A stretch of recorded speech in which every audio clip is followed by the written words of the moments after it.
মানব কসাইখানা হিসেবে পরিচিত ছিল সিরিয়ার সেদনায়া কারাগার।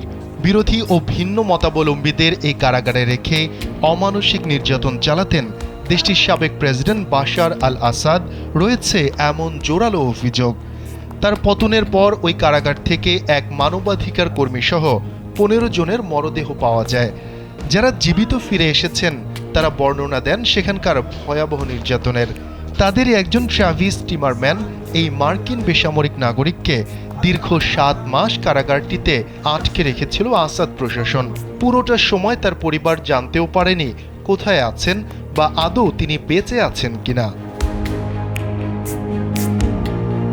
ব্রিটিশ সংবাদ মাধ্যম বিবিসি জানিয়েছে, এই মার্কিন নাগরিক এমন এক সময় উদ্ধার হলেন যখন সিরিয়ার বিদ্রোহী যোদ্ধারা ঘোষণা দিয়েছেন তারা বাশার আল আসাদের কুখ্যাত কারাগারগুলো বন্ধ করে দেবেন।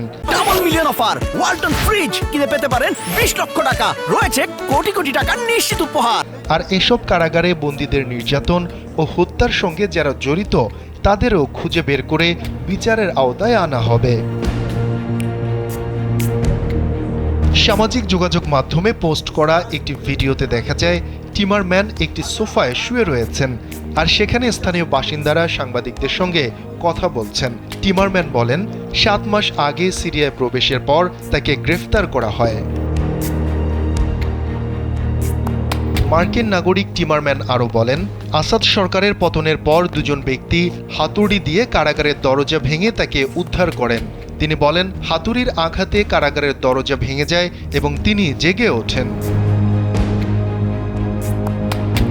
দীর্ঘ বন্দিদশা থেকে মুক্তি পাওয়া টিমারম্যান আরও বলেন, কারাগার থেকে বের হওয়ার পর কিছু সময় পর্যন্ত তিনি ভয়ে ছিলেন। এরপর একটা ঘুমানোর জায়গা খুঁজছিলেন।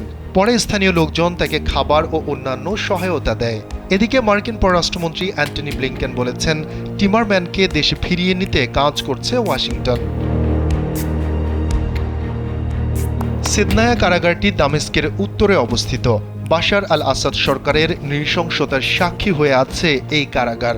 এখানে হাজারো সিরীয় নাগরিককে বন্দী করে রেখেছিল তার সরকার। আসাদের পতনের পর কারাগারটিতে সিরীয় অধিকার কর্মী মাজেন আল হামাদার মরদেহ পাওয়ার কথা জানায় তার পরিবার। শফিকুল ইসলাম শান্ত, কালবেলা ডেস্ক।